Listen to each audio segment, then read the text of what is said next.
question, which is what's shaped and influenced your views on Bitcoin? And let's start with Kathy. Okay, Steve, thank you. Well, the first thing was our focus on disruptive innovation. So starting in 2011, Brett Winton, our director of research, who I know will be on the program later, he started talking about this thing called Bitcoin at the time. And it was a curiosity as we were doing our brainstorms in research. But as we learned more about this open source ecosystem, that might fulfill the role of the payment system that the internet neglected to build into the system, not expecting commerce. We thought, this might be something. And then I became even more interested when I realized that my economics would come into play as well here. And Art Laffer, my mentor from USC, and a monetary scholar, in 2014, I asked him if he would collaborate on a paper on Bitcoin, and he was a bit of a naysayer at first, but agreed to read the paper. He read the paper, tore it up, and from an economics point of view, really wanted to understand this. And he said, I think you got something here. This is a rules-based monetary system. I've been waiting for this for my entire career. So the combination of disruptive innovation generally, economics on top of that, and the huge misunderstanding out there as to what this is, that was intriguing and launched our research effort. Thank you. Elon, what's influenced your views on Bitcoin? Well, I've thought about money for quite a while, obviously, since the PayPal days. And then the companies that preceded that, X.com, which I created, and Confinity, which Peter Thiel, Max Levchin, Luke Howry, and others created. When we combined the companies and made PayPal. So I've been thinking about money for a long time. And really, I think it's best to think of money as an information system, primarily an information system for labor allocation. For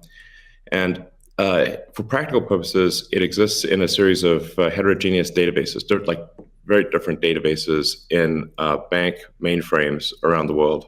It moves quite slowly in reality. It seems to move fast sometimes, and it does with PayPal, which is real time. But the vast majority of the systems out there are batch processing. So the actual reconciliation may take 1 to 5 business days, sometimes longer. And you have the ACH system, which is ancient and still in operation, which is allows transfers effectively like a check would be an ACH transfer, but it's not secure. And you've got the credit card systems, which are also not secure. It would be like handing your username and password to a stranger in a restaurant if you buy a meal. So there's definitely an opportunity for something that is better from an information theory standpoint. So and there you can think of it like data on a network. I think is the way to view it. What has the most throughput? What has the least error? What drops the fewest packets? Fraud, for example, being a source of error, and government interference in currencies being a source of error. But it's fundamentally an information system. So I think it makes sense to support something that improves the quality of information with which we conduct the economy. And Bitcoin is a candidate for that. It does, I think, some things well, and it's obviously it's evolving, and there are additional things like Lightning being done on top of Bitcoin. But Bitcoin per se is mostly solving for scarcity, or rather solving for essentially having no throat to choke, decentralized. So there's no one who can be coerced in any way to empty their Bitcoin account. Well, I guess they could technically, but on an individual basis, but the system as a whole cannot. And it has an open ledger, which is also quite good. But transaction volume is low. Transaction cost is high, and usability for the average person is not yet very good, but it has a lot of potential. And I should say that, like, I'm not, and I apologize for taking a long time, but there certainly is a lot to say. In general, I'm a supporter of Bitcoin and the idea of cryptocurrency in general. But as I've said publicly, we do need to watch out for crypto taking, especially Bitcoin, using proof of work to maybe use energy that's maybe a bit too much and not necessarily good for the environment. So,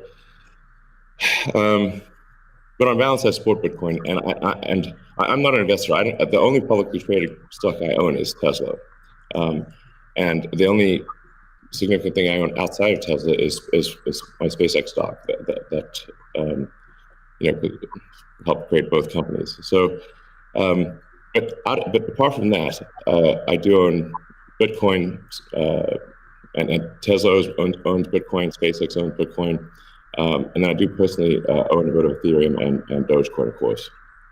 So. Okay, great, thank you. And we'll get into some of those issues in more depth as well. Jack, how about you? What shaped your views of Bitcoin? The network and the community. It's deeply principled. It's weird as hell. It's always evolving, and it just reminded me of the internet when I was a kid. And I encountered alt cypherpunks when I was fairly young, and this was a topic of discussion for years. I didn't touch it until 2008 when we started Square. Elon and teams at X and PayPal inspired a lot of what we were trying to do, trying to bring in more to a physical world, but we encountered this crazy predatory system that was slow, that was obtuse. And I think, one of the things that we tried to do, which X and PayPal also tried to do, is build an abstraction layer around this complication and around this predatory nature that the financial industry can tend to be, and make it work for people. But when I saw Bitcoin in 2009, you see a chance to replace the whole foundation. And everything that Elon was talking about in terms of ACH and the credit card networks were built with very different agendas in a very different time frame. And it's crazy that they still exist, and they have scaled, but they just are not relevant to today, and they're certainly not relevant to the future, especially when you consider the entire world and countries like Nigeria or Ghana or India, and its interconnection with countries like the United States and Canada and all over Europe. So what really drove my thinking and drives my passion around it is, like, if the internet gets a chance to get a native currency, what will that be? And to me, it's Bitcoin, because of those principles, because of that creation story, because of its resilience, because of the number of tests it's been. But what inspires me the most is just the community driving it. It just reminds me of the early internet. It's the only reason that I have a career, because I learned so much from people like who are building Bitcoin today, and I continue to learn in that sense, and I'm so grateful for it. So that's a good segue into the next question I'd like to ask you, Jack. Is you said before that Bitcoin changes everything. Can you speak more to that? Well, I just think that a lot of what we experience in life, when you really get down to the foundation, a lot of our monetary policies, a lot of our monetary systems cause so much distraction and so much cost. And when you get to a system where you have the potential for people to truly own it, they can verify it themselves. You don't have to have trust going in. You don't have to trust it at all. You can verify it through source code or whatever your appetite is, and that any particular person can help drive the future of it. And at the same time, it's not controlled by any state. It's not controlled by any bank. It's not controlled by any corporation.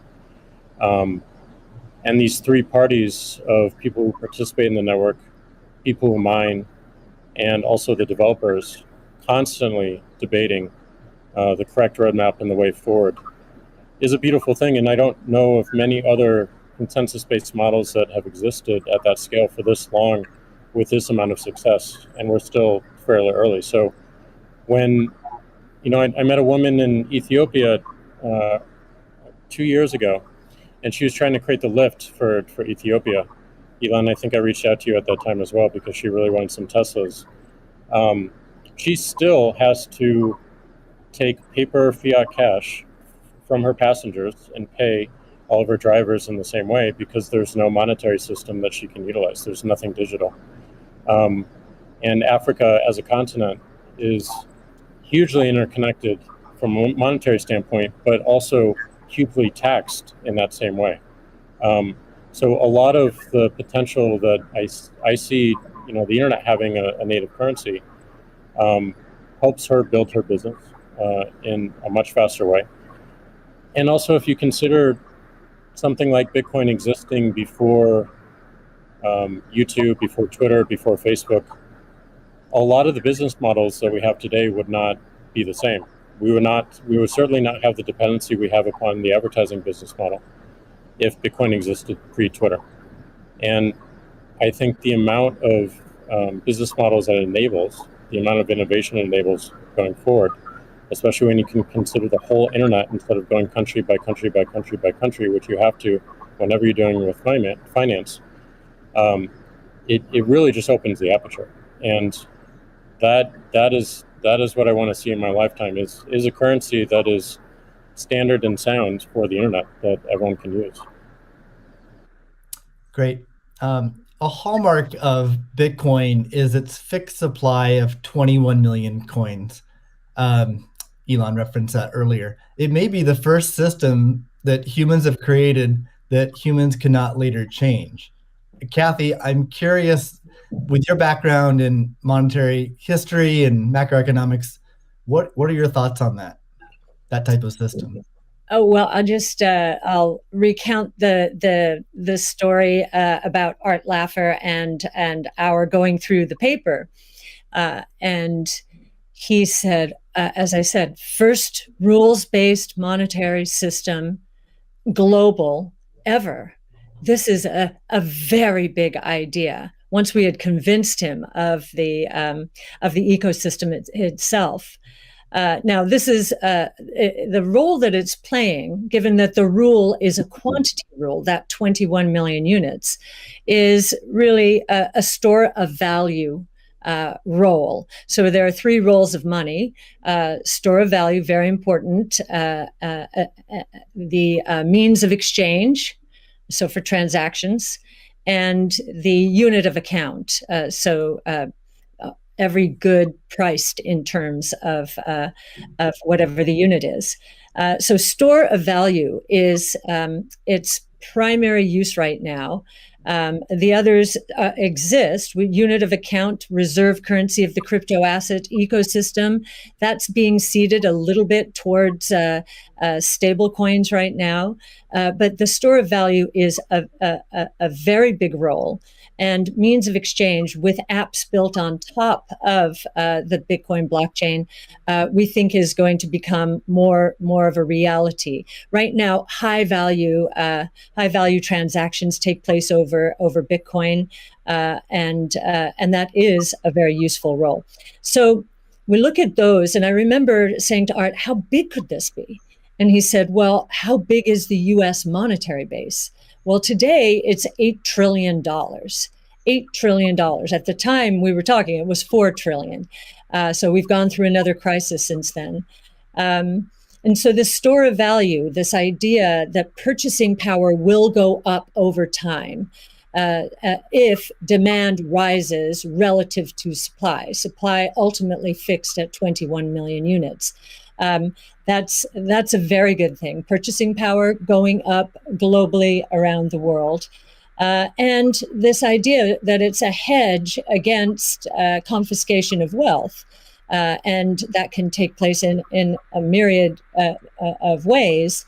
But inflation, and especially hyperinflation in emerging markets, is the primary way. Talk about destroying purchasing power.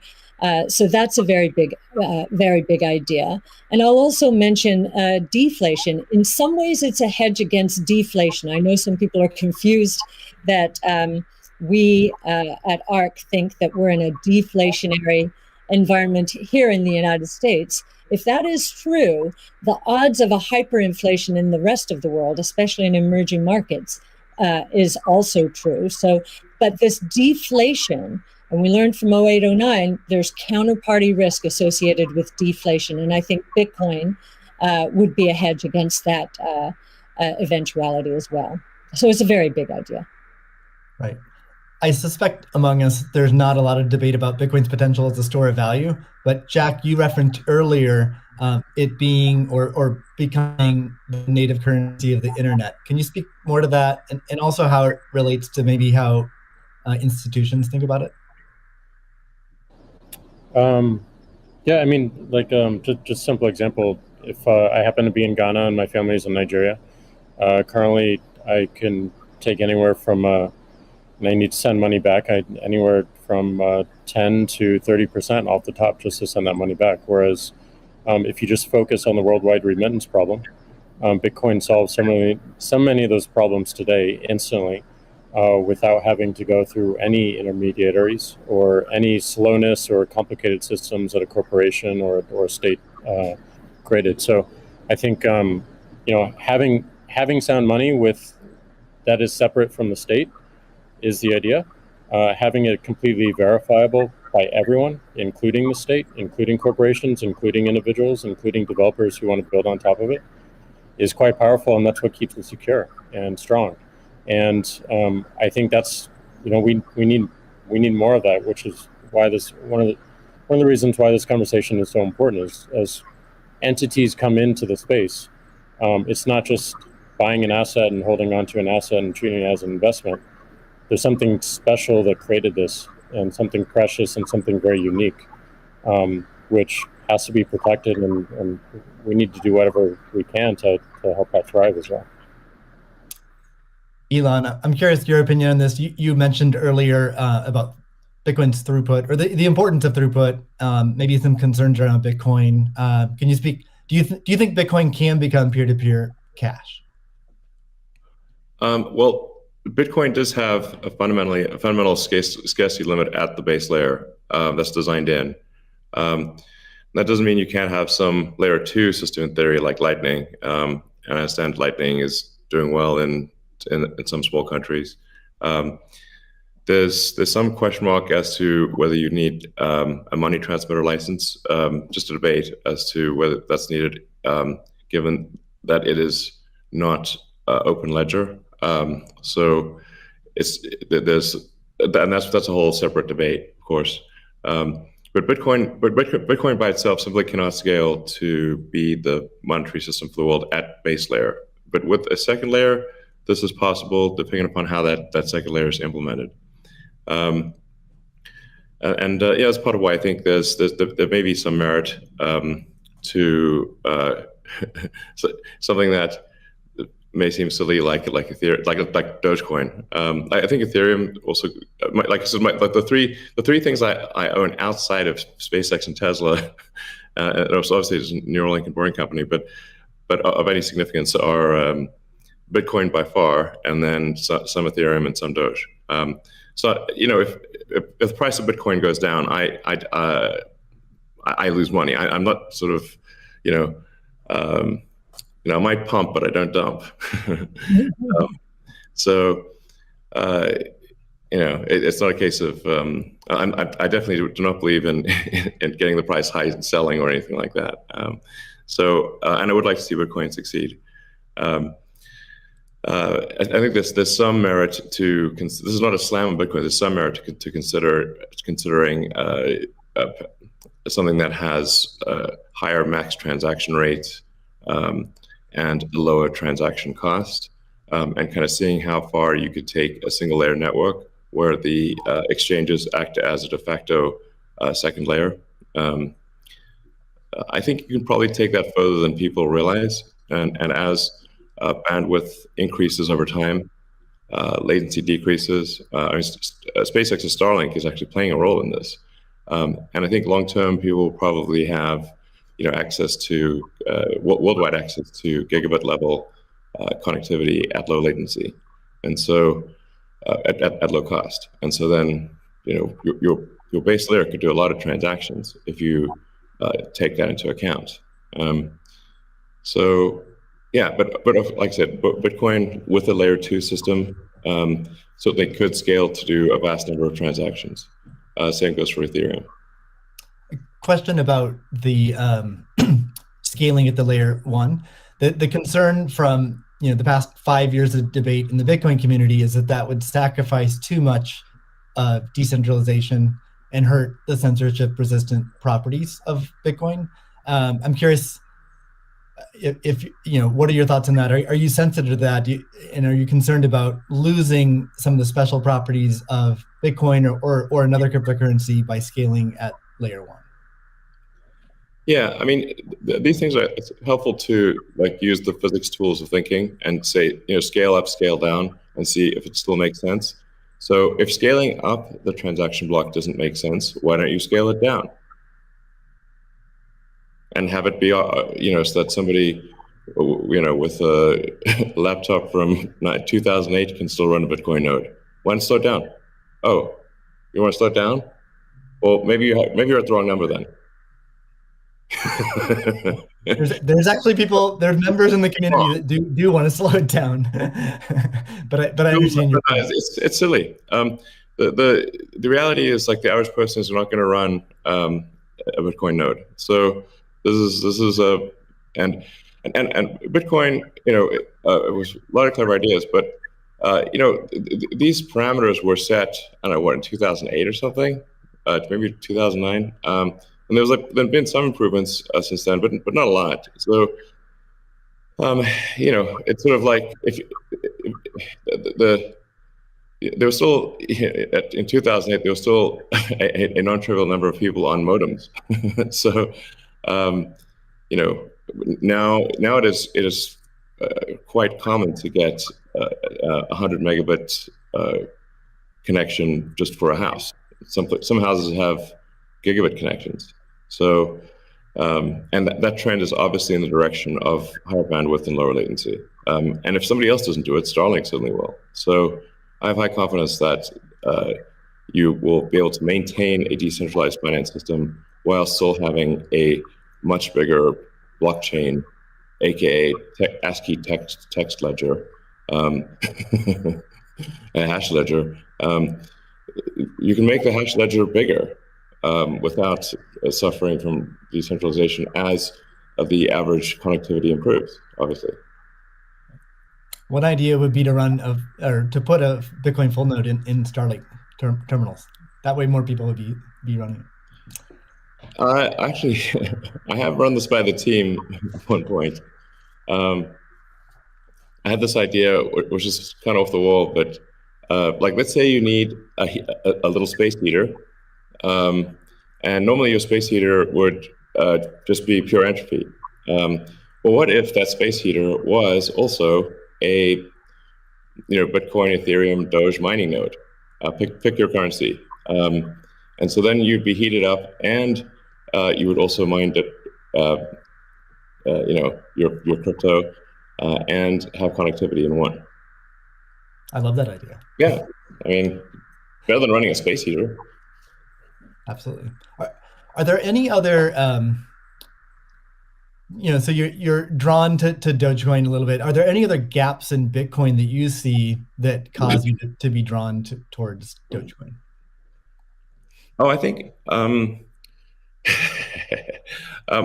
mean, I think there's Doge has, the Doge community, I think, is somewhat irreverent, obviously, and has great memes and loves dogs, and I love dogs and memes, and it doesn't take itself too seriously, and I think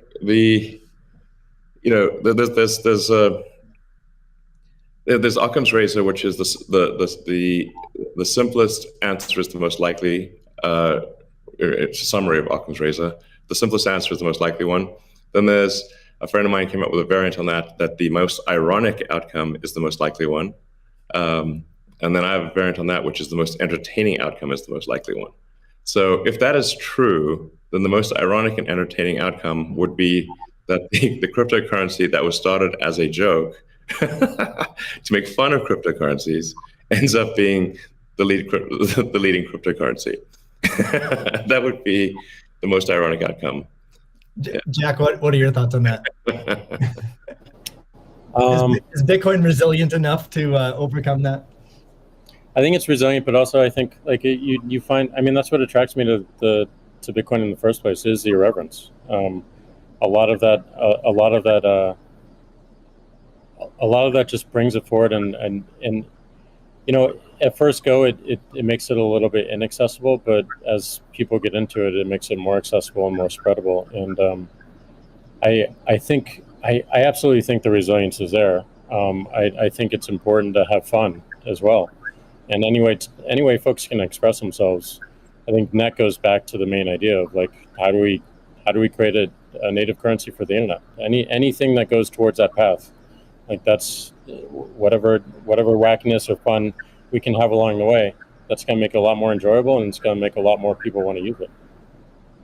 I'd also point out there's nothing stopping someone from creating a Bitcoin wallet that's like fun and has memes, has dogs. That's possible as well. Great. Let's move on. Right now at this point. Let's move on to the next topic, which is Bitcoin and energy. It's a really hot topic that lots of people are talking about. Let's start with Elon. You've been vocal on this. You've said that. I mean, you said many things about it.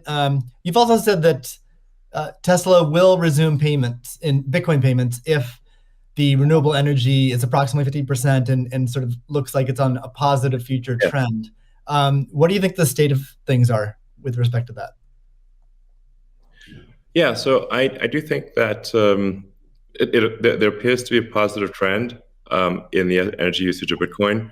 Actually, part of this is due to the drop in Bitcoin price. What I observed, or what I thought I was seeing, there may be some disagreements on this, but from when Tesla announced that it had acquired Bitcoin and was doing Bitcoin transactions, there was a massive run-up in the Bitcoin price, and also a massive increase in the amount of energy used to mine Bitcoin. And I think I understand renewable energy quite a bit. I mean, Tesla does solar and interacts with a lot of wind generation through our mega pack, because basically need to store energy from wind and from solar. So we're pretty plugged into the renewable energy industry. And there was just no way that you could basically double or triple the amount of energy in such a short period of time with renewables. But you could shovel coal that fast. And so I was like, look, this is too sketchy. Tesla's mission is accelerating the advent of sustainable energy.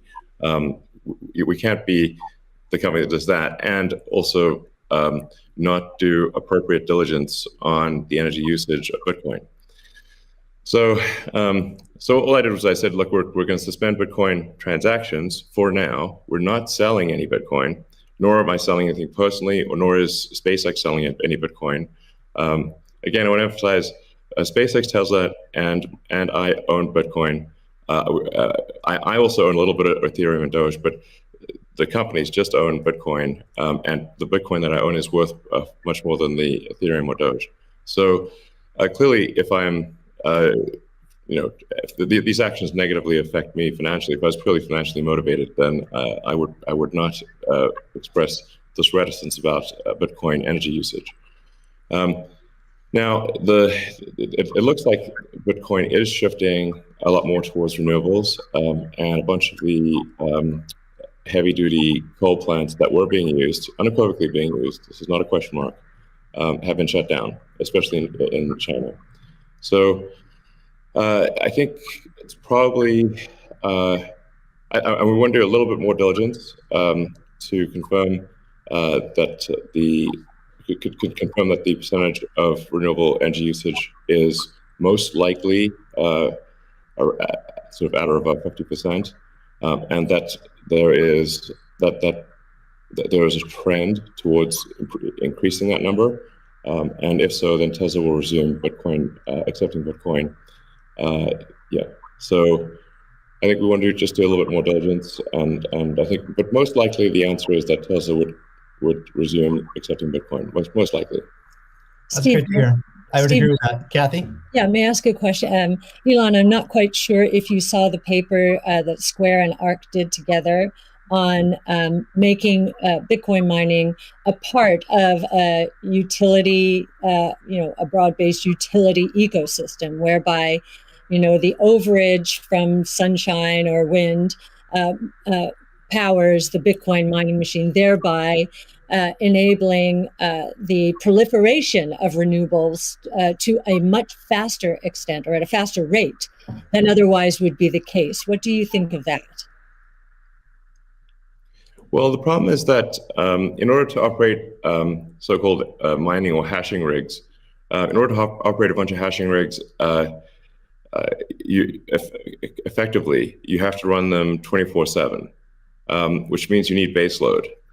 You can do that with solar and wind plus battery, but if you only did it based on solar wind overage, your hashing rig utilization would be much less. So you'd be at a disadvantage. Sure, Hydro or geothermal are great as renewable means. I'm also pro nuclear. I think modern nuclear power plants are safe, contrary to what people may think. I really think it's possible to make very, very extremely safe nuclear. I'm talking about fission. You don't need fusion. And then, of course, fusion. You just got that big fusion reactor in the sky called the sun. It comes up every day. But I think a combination of solar and wind plus stationary storage will get you that base load, so you can run hashing 24/7. Jack, I'm curious. You've stated that Bitcoin incentivizes renewable energy. That's what we're talking about now. Do you have any additional thoughts on that? Yeah, I mean, everything that Elon said and Kathy mentioned, but it's also incentivizing a lot of innovation in just energy space, and just like looking at unused energy. There's a company called Great American Mining that caps the methane flares on oil fields to power their rigs. And you just imagine, and you mentioned nuclear, Elon, as well, and just imagine all the unused energy that is just being wasted every single day. And being able to get that energy and converting it into a secure, sound money system for the planet feels like a worthy trade-off. And that's the sort of incentive that I think is most powerful, is like, how do we reuse what is being currently just dumped on the ground and wasted and not considered, and how do we do that at scale? And I think that's a bigger conversation that I think is missing. But I agree with everything that Elon has said, and also the paper we put forth. I'm curious if any of you have thoughts on how what the industry can do to accelerate the transition to renewable energy. And like Elon specifically, could Tesla Energy or Starlink play a role? Well, I think Tesla can play a role. Tesla's literal reason for existence. The reason I've put so much of my life energy into Tesla, which is a lot. In fact, I would say that I've had some pretty tough life experiences, and Tesla is responsible for probably 2/3 of all personal and professional pain combined. Just to give you a sense of perspective there. So this is a hella hard situation. But we do solar, commercial solar, solar retrofit, as well as the solar roof, and we make consumer battery packs called Powerwall for houses and small businesses, and then the utility scale, which are gigantic. We've done now a number of gigawatt hour installations. That's a lot. and a lot of them actually have been for load leveling the grid. Mostly they are, and combined with like the first really big one we did, which is 100 megawatt installation in Australia. That's actually helped stabilize a huge portion of the South Australian grid, because it's able to react so fast. In fact, at first, because they've got a billing system in Australia that I think works at the sort of millisecond level, and we were operating at the microsecond level. So the system was operating so fast that the measuring system couldn't see it. But so Tesla's certainly doing a lot to enable renewables, especially wind and solar. And in fact, the limiting factor for us right now is cell production. So we need to both internally get the Tesla internal battery cells produced, as well as increase supply from suppliers. And generally, when I talk to our suppliers and they say, how many cells would you like us? Like, how many cells can you make?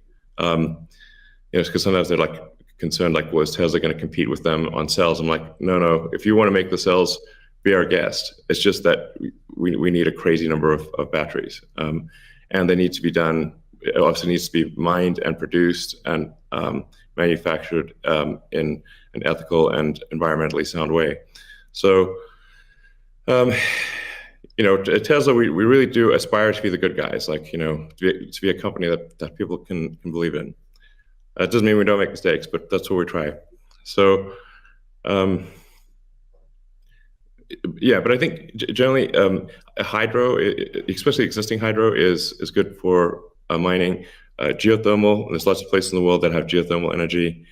Like I said, nuclear is also good. I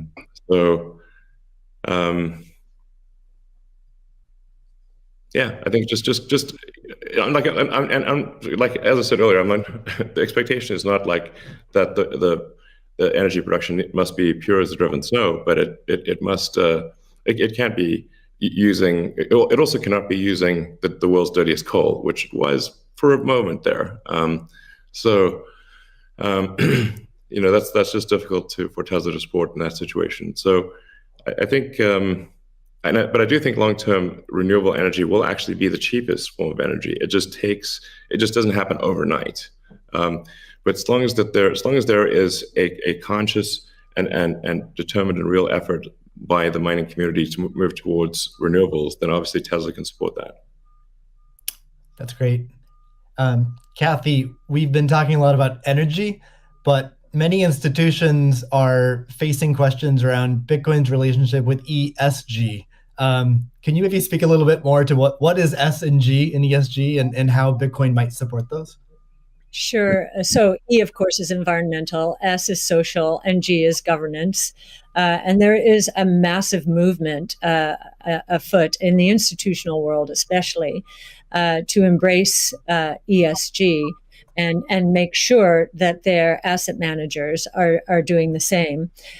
So if we've just talked about environmental, and I really do believe that Bitcoin will be much more environmentally friendly, certainly than traditional gold mining or the traditional financial services sector. In many ways, it already is, and it's just going to get better that way. In terms of social, I know that many institutions, when they are thinking of social, they think of diversity and equity, pay equity, and all of that. But if from our point of view, the disruptive innovation point of view, social is much more than that. It is saving lives, of course, autonomous technology, that would be another topic for Elon. But in this case, allowing access to payment technology, as Jack is saying, everywhere around the world without friction.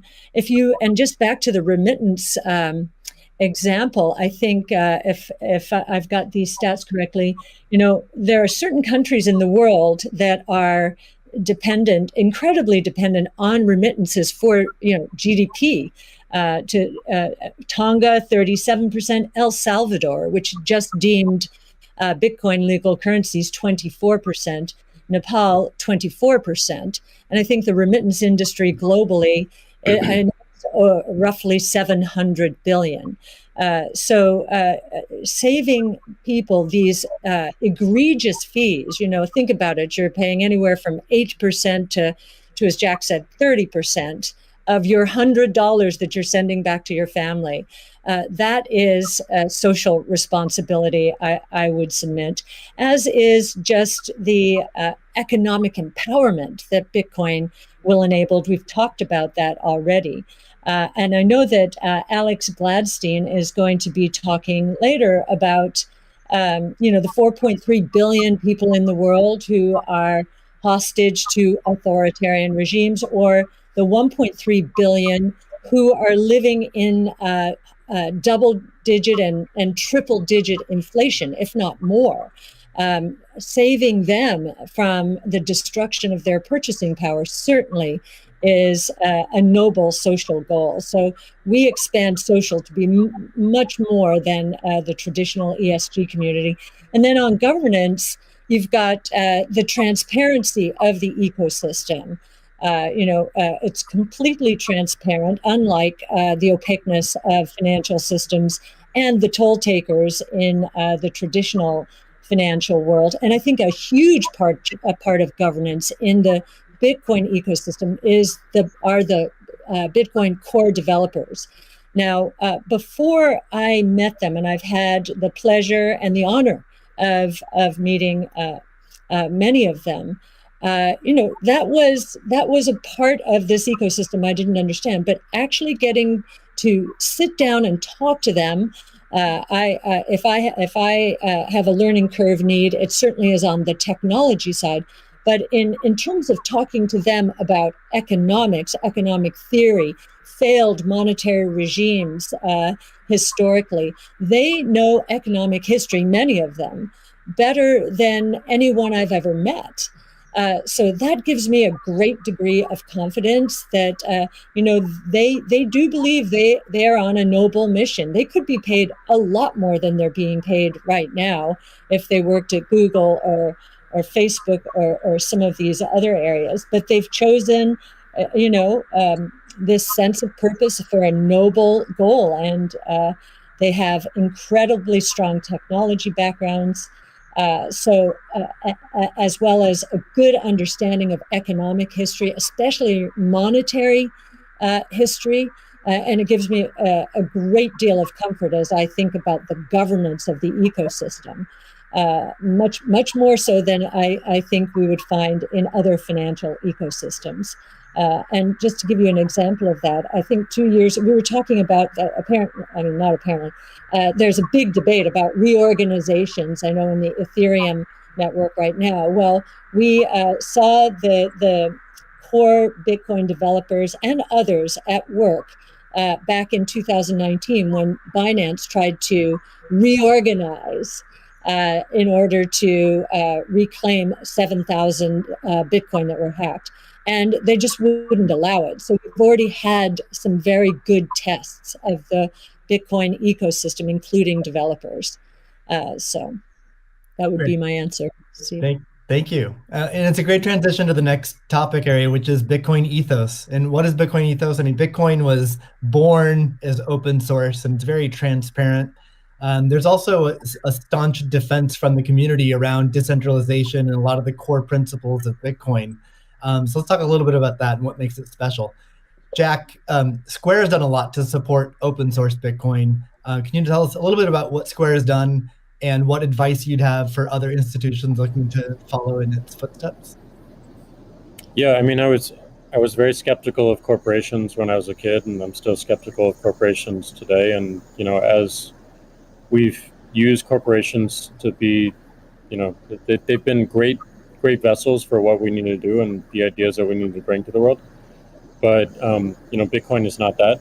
And when we were considering Bitcoin and how Square intersected, I was really concerned with how we don't disrupt the community in a negative way, how we promote what is amazing about it, and how we help it grow in that way, in the way that it wants to. So we created your team, Steve, which is Square Crypto, which is hiring open source developers to work on whatever they want and whatever they think is most important to help Bitcoin.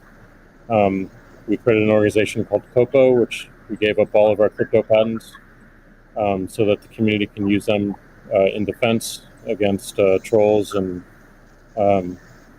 some crazy characters we won't name.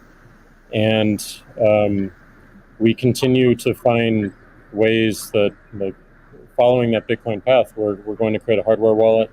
We're probably going to do a lot more in hardware. Everything that we do in the space is going to be completely open source, from the hardware design to the software, taking in the community's push. And we're building a developer platform as well, in the same open development, open source, and completely transparent. So I think as institutions or companies like ours consider getting in the space, I think contribution back to the community is important. Tesla did this with accepting payments for Tesla and finding security holes and improving the stack. And as I said before, we can't just see this as an asset that we own and an investment vehicle. This is something that has the potential to change everything and make the lives of everyone on this planet better in some small, maybe marginal way, but those margins will be meaningful as they compound over time. Great. Elon, you've tweeted before that any wallet that doesn't give the user their private keys should be avoided at all costs. Can you tell us more about why is that important, and how does what's its relationship with decentralization? Well, it's difficult to say that if you own crypto in an exchange and the exchange does not give you your private keys, it's not clear that you own anything. I mean, if there's something that, if that exchange breaks or is hacked or or is subject to seizure by the government or something like that, your crypto is gone. So in order to actually have a properly decentralized finance, which I'm a fan of, I think it makes sense, then you have to own your private keys. And you should be the only one who has your private keys. So if you're the only one who has the private keys, then you own it. If someone else has your private keys, effectively they own it too. And the security of your crypto is then dependent upon them or any entity that can affect them. So I think what Jack's doing sounds like a good idea, to have a hardware wallet that's the only thing that contains your private keys. I think that's like in terms of sort of empowering the people, which I very much believe in. Then I think you want to have people have their own wallets and be the only ones that have the private keys to that wallet, so-called wallet, the other side of the of the crypto. Right. I agree, and I think we'll see an emergence too of new solutions that use multi-sig, like with a 2 of 3 keys, where the user has 2 keys and then you get assisted custody by having an institution hold a 3rd key. Can be a good solution as well. Yeah. Well, you can just put your private key in something that has dual access or voting access as an application on an existing network. Right. So the Bitcoin community is known for staunchly defending Bitcoin's principles. Sometimes it can be rude and aggressive, but I think what it stems from is just a desire to not have wealthy or powerful people or institutions negatively impacting Bitcoin or sort of changing the rules in favor of them. I'm curious to hear from each of you what role you feel like you and your own institutions, your own companies, what role can you play in Bitcoin, and how do you positively impact it without having these negative drawbacks? Kathy, maybe start with you. Sure. Yes. Well, ARC has stood for 2 things: democratization and transparency. Democratize it. We're the closest you'll find to a venture capital fund in the public equity markets. And I kind of feel that Bitcoin, or we have Bitcoin's DNA from that point of view. One of the things in terms of democratization is education. We have one of our missions, values, is to educate, and I do believe that that some of Yassine El-Mandra's white papers. Yassine's our lead crypto analyst, who's worked very closely with you, Steve, on this conference.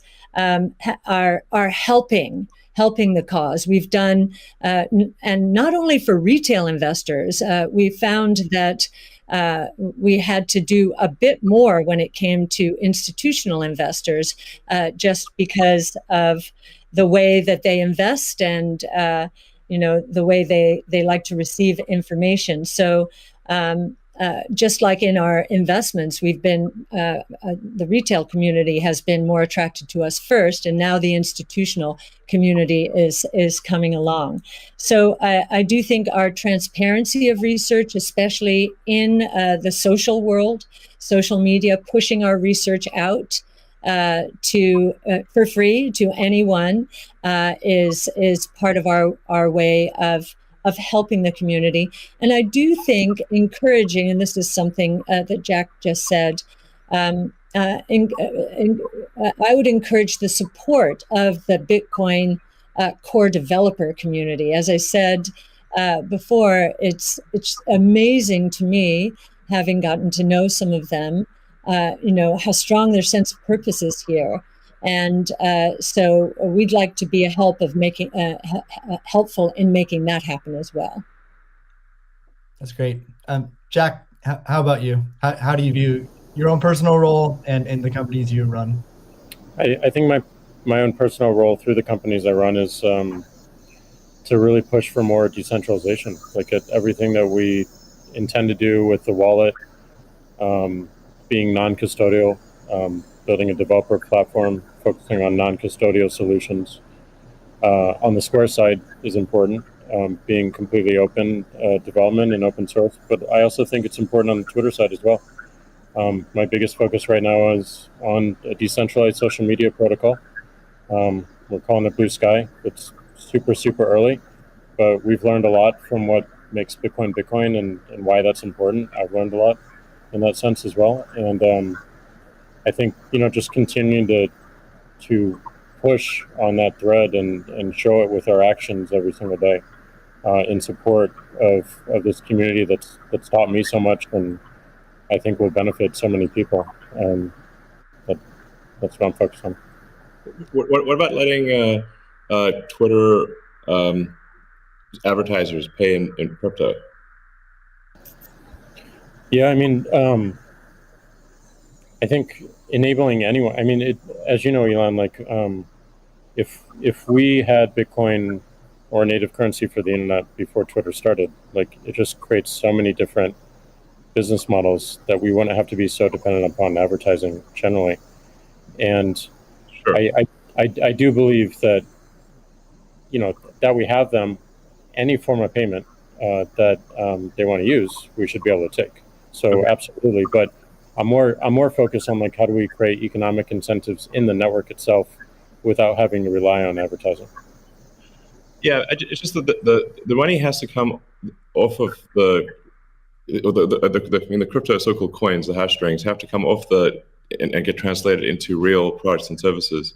So the more sort of off-ramps there are to real products and services, even at the institutional level, although there are certainly many small advertisers on Twitter, it seems like accepting Bitcoin, maybe some other cryptos for advertising payments on Twitter would be supportive of Bitcoin. 100%, and also looking at just general commerce sure. through Twitter itself.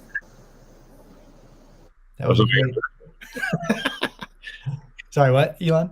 I was asking Jack if he's going to do it. Oh. Can we get a product announcement today? Elon, how about you? You obviously you're a big personality on Twitter.